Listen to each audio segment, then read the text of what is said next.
ما ته وای د پیر صاحب خانقاه ته چلاړم په هغه دیوالونو کې پیپونه د خانقاه شریف راغلیو اې کې خوراکونه را روان خوراکونه ما ورته بده متاثر شو ویلاو ما ورته ولی وای دا پیر صاحب کرامات دي کړي ما ورته کاش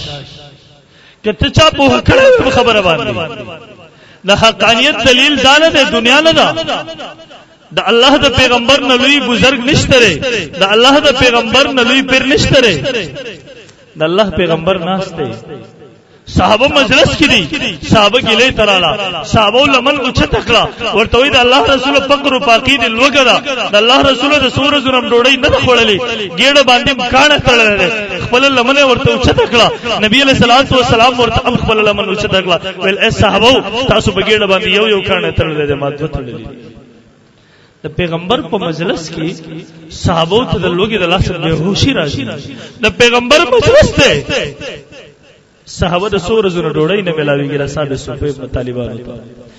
پیغمبر په کور کې رسورزو پوری چولنه ولي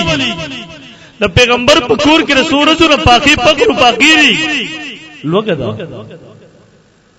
ما وی لقد کان لکم فی رسول الله اسوه حسنه زمونږ لپاره وخنه مولا پیغمبر وو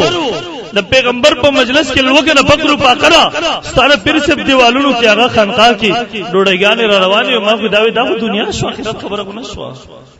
اور پیغمبر ته محترم د یاد وساتئ ما په خپل باندې هغه علاقه وکته دی ورځو کې سو میاشت مخ کې زمونږ د علاقه پیران جاهلان پیرای مریدی خلاف نه یو زمونږ د علماء دیوبند یو لوی سلسله ده الحمدلله زمونږ تبلیغی جماعت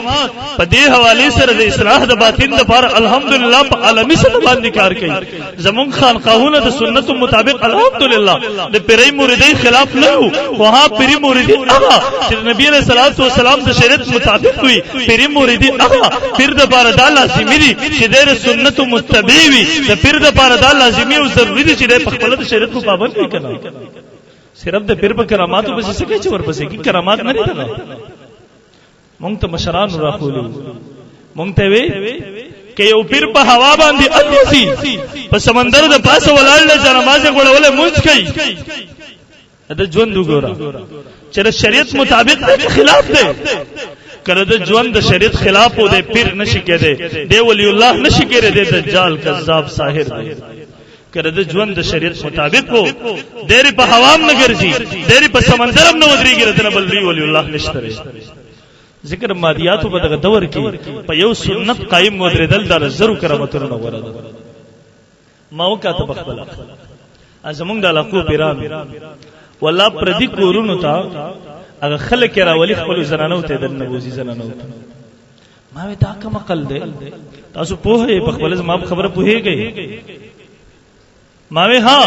دا کوم انسانیت ته اخر دا علاقو ته ورلما ما ورته کم از کم مسلمانانو خو یې کړه کم از کم تاسو پښتانه تاسو څنګه کار کوئ د الله بندګانو دیکھ پیر صاحب دې د قران هغه آیاتونه چرته لاړه مونږ په سم متاثر شو ربیع الاول راغی اولو ټول علاقه کې لیټونه ولګي دا باتي ولګي دي ګلونه ولګي دا نو لکه دا خو اسراف کو ان المبذرین کانوا اخوان الشیاطین اسراف کوونکی خو شیطان وروړي ته په دې ولې متاثر شوې سکل زمون په خبر کې په دغه ربیع الاول کې 3 लाख بلبونه صرف لګي چراغ سمرا 3 लाख کم از کم دا یو بلب هو بلس روپۍ وو کنه 3 लाख ته بدس کې ضرب ورکې د سوشوي 30 लाख روپۍ شي په 30 लाख باندې بل څومره مسلمانانو هغه ګېټه کې شوې څومره غریب مسلمانانو چې هغه ته کپڑے نه ملاو دا غوي بچو ډوړی نو خړلې ود شوی ما وی ها موږ هغه پیغمبر امتیانو هغه پیغمبر کو موږ ته سبق زار کړو موږ ته وی ها یو گاونډي ود شو د گاونډي غریب ودره د گاونډي هغه په لوګه حالت کې ود شو الله بل سره حساب کې الله بل عذاب ور کوي تر 30 लाख روپو صرف چراغان کو بجلی به څومره خرچ پته نه لګي مونږ ته وي ګستاخان لکه بس ګستاخان تاسو ایک جشن عید میلاد النبی ولې کوي ما ورته ځکه نه کوم چې اسلام د 2 اخترونو تصور ورکې د 3 اختر تصور نه ورکې اسلام موږ مسلمانانو سو اخترونه دي درې مختر اسلام کې شته. عمر فاروق رضی الله تعالی عنہ ته یو کس راغی يهودي، اليوم اکملت لكم دین د آیات چې نازل شو، ورته وایي که چرته دا په مونږ باندې مونږ ته دغه څه خوش خبری راغله مونږ به دغه ورځ د اختر جوړه کړې وي. عمر رضی الله جواب ورکړي مونږ د ځان نه اخترونه نه جوړو، مونږ ته چې الله د پیغمبر د طرف نه ملاو شوی باغی عمل کوو. بس نیک عمل هغه معتبر چې په طریقه د پیغمبر یې بس فکر ځان نه نیک کارونه شروع کې پیغمبر د طریقې خلاف دي، همدغه عمل وتا جهنم ته بوزي،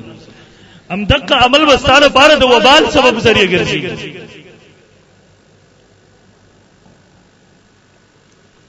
بهرحال محترم عرض کو دیبل الله مخې ته بوزي التبه ودري الله ورته عرض مدا کو د پیغمبر پیغام مونږ ته علماء په ذریعہ سره رسیدل دي. یاد وساتئ پیغمبر نشته